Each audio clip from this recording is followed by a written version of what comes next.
Bonsoir et bienvenue. Merci de nous rejoindre pour cette édition. Voici les temps forts de l'actualité. En début de ce journal, une chaîne de solidarité qui redonne espoir à de nombreux élèves face aux difficultés de déplacement de certains candidats au baccalauréat. Des bénévoles se mobilisent pour leur permettre de rejoindre sereinement leur centre de santé. Tournoi Dominique Ouattara, la 17e édition lancée sport, éducation et épanouissement des jeunes.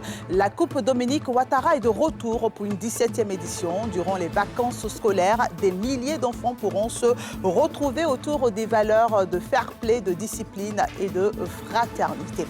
Et enfin, cette montée de tension visant les étrangers. Le président sud-africain Cyril Ramaphosa appelle au respect et à la tolérance. Il exhorte ses concitoyens à ne pas faire des migrants les responsables des difficultés économiques et sociales du pays.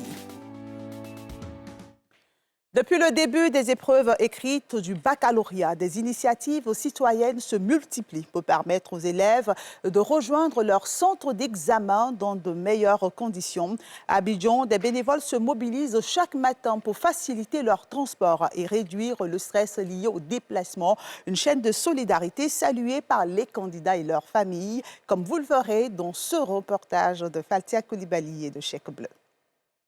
Le ciel est encore sombre à Anani, dans la commune de Port-Boué. Il est 14h50 du matin.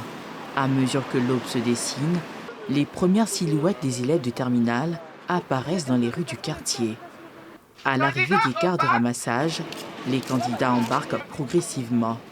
Micro en main, Dame Lou les appelle afin qu'ils identifient rapidement leur véhicule. Candidats au phare, transport gratuit au phare.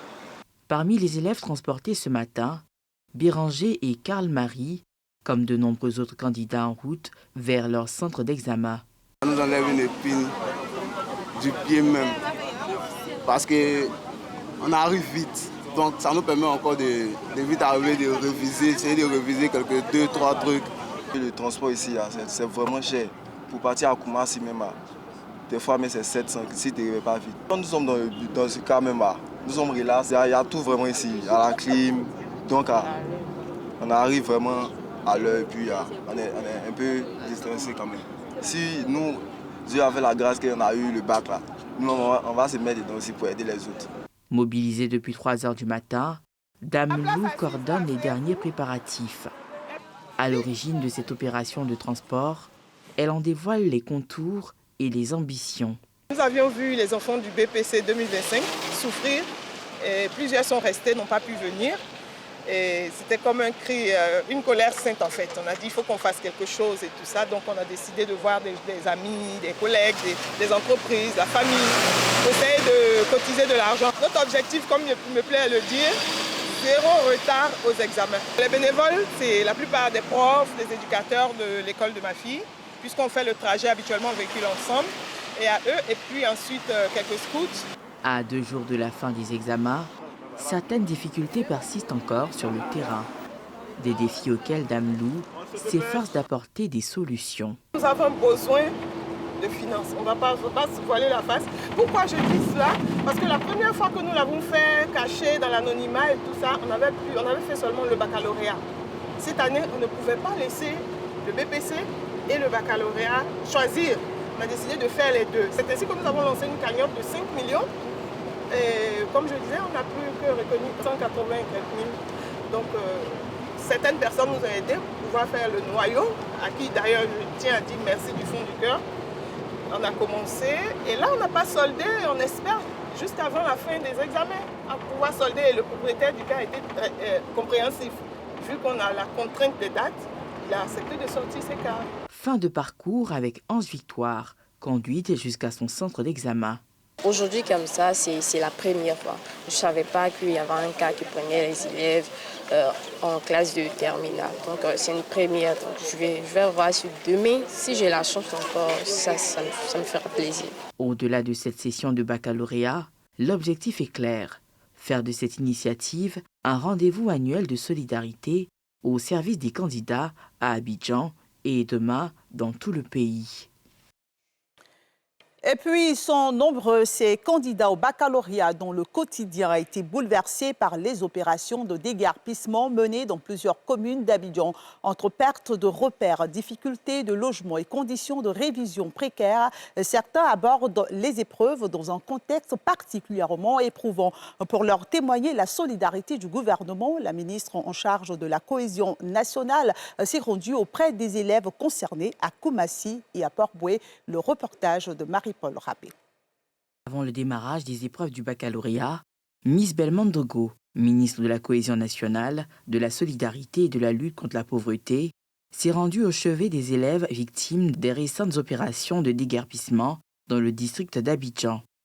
À Koumassi-Campement, ce sont 40 élèves déguerpis qui sont en classe d'examen avec une préparation au baccalauréat fortement perturbée.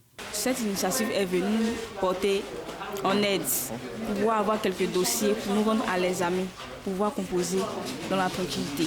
Dans cette opération de démolition, des candidats ont perdu des documents administratifs. Selon le directeur des écoles, lycées et collèges, des mesures particulières ont été prises pour garantir les accès au centre d'examen. Le ministère de l'Éducation nationale, de l'alphabétisation et de l'enseignement technique a pris toutes les dispositions sur instruction de monsieur le ministre pour que nous fassions de sorte que tous les enfants qui ont été victimes, n'est-ce pas, de déguerpissement, puissent passer l'examen dans de très très bonnes conditions. Ce qui fait que nous avons une équipe qui est restée sur place depuis le vendredi, le samedi, le dimanche, pour recenser tous les enfants, n'est-ce pas, qui ont perdu leurs pièces d'identité. Nous avons émis par le truchement de la direction régionale Abidjan 2, ce que nous appelons des fiches cursus, qui vont servir, n'est-ce pas, de pièces d'identité pour les enfants, n'est-ce pas, qui ont égaré leurs pièces pendant le déguerpissement. Cap ensuite sur la commune de Port-Boué, au groupe scolaire Sogefia. Ici, c'est 178 candidats au baccalauréat qui bénéficient d'un appui financier de 25 000 francs CFA chacun, destiné à couvrir les frais de transport durant les 5 jours d'examen.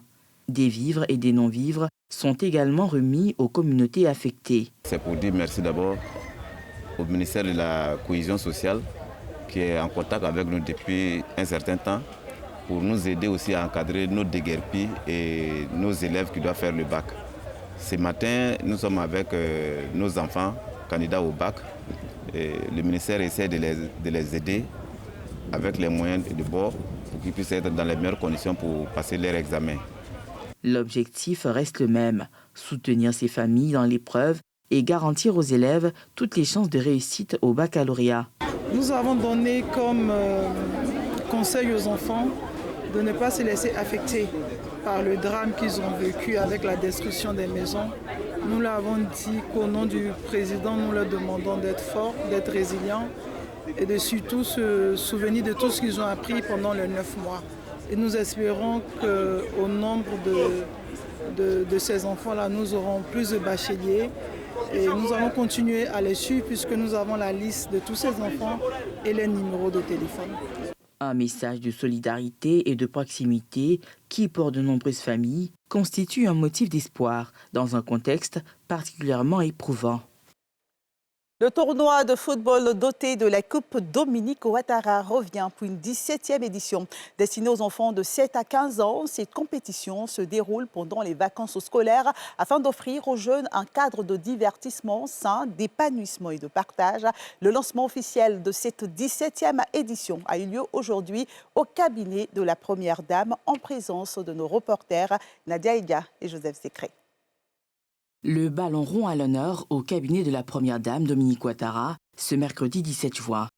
Nous sommes à la cérémonie de lancement officiel du tournoi de football doté de la Coupe Dominique Ouattara. Cette compétition sportive se déroulera simultanément dans 80 localités du pays.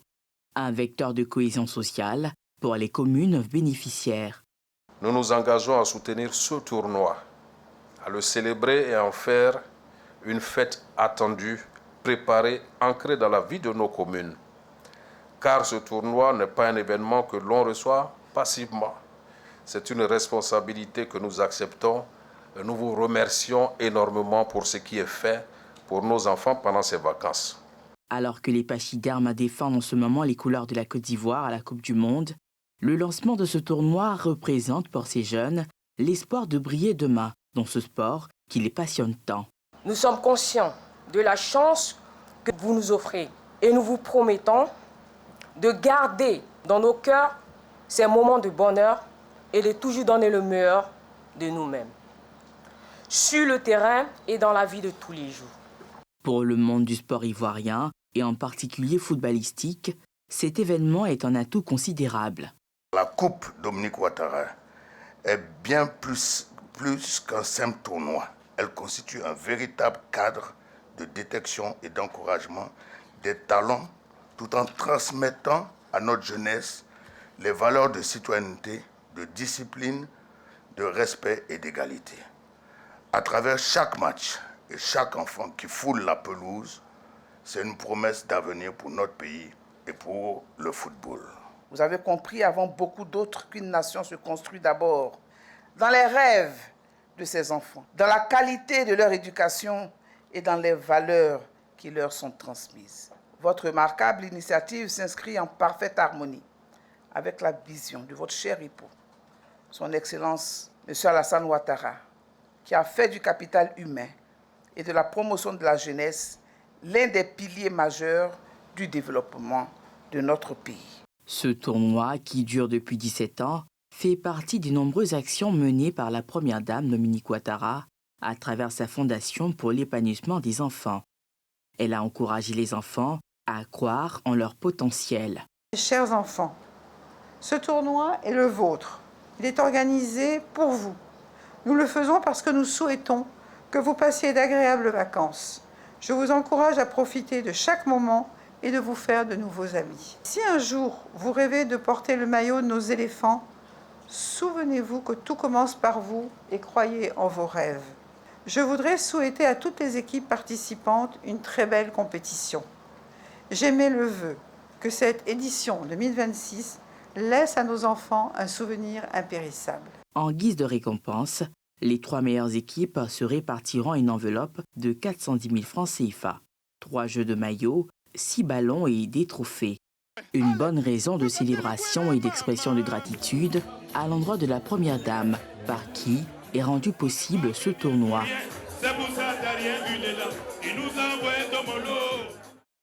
Renforcer les capacités d'investigation et moderniser les méthodes d'enquête criminelle, c'est l'objectif de la nouvelle dotation en équipement de police technique et scientifique remise ce mardi à la gendarmerie nationale. La cérémonie de remise s'est déroulée en présence du commandant supérieur de la gendarmerie, le général Alessandre Apalo Touré. Le reportage de Moussani Kema et d'Éric Kimo.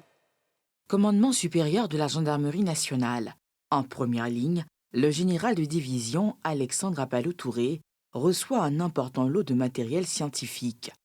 Il s'agit d'équipements de police technique et scientifique visant à l'amélioration des techniques d'enquête de la maréchaussée ivoirienne.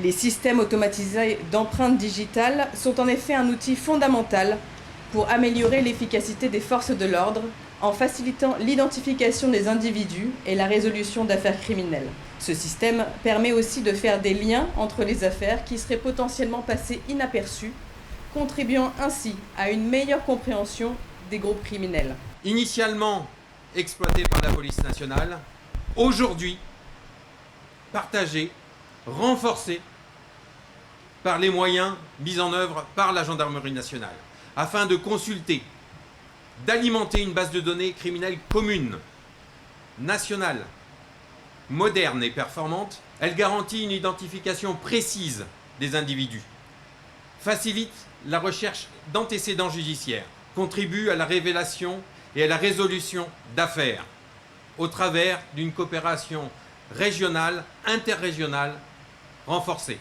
Au nom du commandant supérieur, le général de division René Stanislas a salué les donateurs et rappelé l'importance de ce matériel pour ce corps de défense. Ce don d'équipement de police technique et scientifique constitue une contribution majeure au renforcement de nos capacités et à la modernisation de nos outils d'investigation. Ces équipements modernes représentent un atout essentiel dans la conduite des enquêtes judiciaires et permettront d'améliorer la recherche, la collecte et l'exploitation de la preuve scientifique, contribuant ainsi à une meilleure manifestation de la vérité et à la lutte plus efficace contre la criminalité. La cérémonie s'est achevée avec la remise de parchemins aux 25 gendarmes formés au maniement de ces outils, ainsi qu'aux techniques de recherche scientifique. Ils ont eux aussi été invités à faire bon usage de leurs nouvelles compétences.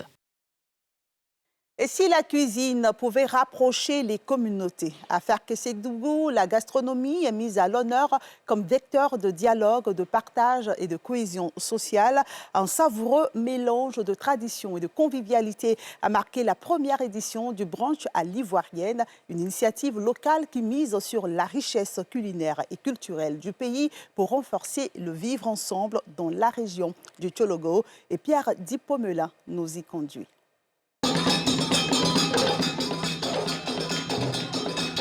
Le programme a alterné animation culinaire, concours de danse et démonstrations culturelles. Le Foni Bengue de Tchogoloka, danse traditionnelle de réjouissance chez les Nyarafolo, a constitué l'un des temps forts de la première édition du brunch à l'ivoirienne, mettant en avant la gastronomie et la culture locale comme vecteur d'unité. Nous avons organisé cette cérémonie pour rassembler tout le monde, surtout la culture ivoirienne, pour nous unir et s'aimer et puis créer la cohésion entre les fils et les filles du pays. C'est inédit ce qui est en train de se passer là. Un brunch, on voit les brunchs à Abidjan, dans les grandes villes, pourquoi pas dans le Tchologo. Pour cette première édition, nous avons décidé de la soutenir et nous le faisons dans les pas du père de la région du Tchologo, le vice-premier ministre, son Excellence Téné Birahima Ouattara. Pour honorer l'engagement des femmes dans la promotion de la paix et du développement local, plusieurs distinctions et cadeaux leur ont été remis en présence des autorités du Tchologo. Moment qui a renforcé la portée symbolique et sociale du rendez-vous. En Afrique du Sud, les tensions autour de la question migratoire continuent de susciter l'inquiétude face à la recrudescence des discours hostiles et des actes visant les étrangers. Le président Cyril Ramaphosa appelle à la retenue et met en garde contre toute forme de stigmatisation. Il invite également les différents acteurs à s'attaquer aux véritables causes du chômage et de l'insécurité qui alimentent les tensions dans le pays. Moussa Nikema. L'Afrique du Sud est en proie depuis plusieurs mois à des manifestations dans tout le pays réclamant le départ des immigrés clandestins. Ces marches sont accompagnées d'un torrent de haine xénophobe en ligne et ont eu un fort écho médiatique. Le taux de chômage des jeunes culmine à 42% pour 32% concernant l'ensemble de la population active, a rappelé le chef de l'État, détaillant devant un jeune auditoire les mesures prises par son gouvernement pour créer des emplois et appelant le secteur privé à offrir à des jeunes sans expérience professionnelle leur premier emploi. Vivement inquiets du climat ambiant et craignant pour leur sécurité, de nombreux migrants ont décidé de rentrer dans leurs pays respectifs. Ces dernières semaines, le Ghana et le Nigeria ont rapatrié plusieurs centaines de leurs ressortissants. Quelques 600 Mozambicains sont également rentrés chez eux après des violences dans la ville de Mossel Bay qui ont fait au moins 2 morts et donné lieu à des pillages et incendies volontaires début juin. Dimanche, les Malawites ont également évacué à bord de 8 autocars vers leur pays depuis un terrain vague de la ville portuaire de Durban où 7000 ressortissants étrangers ont trouvé refuge. Les autorités provinciales ont indiqué mardi que d'autres évacuations étaient prévues dans les prochains jours. Plus de 3 millions d'étrangers vivent en Afrique du Sud, soit 5,1% de la population, selon l'Agence nationale de statistiques et le dernier recensement conduit en 2022. Et c'est ainsi que s'achève ce journal de la rédaction d'NCI. Je vous laisse en compagnie d'Ali Diarasouba pour la suite de la Quotidienne Info.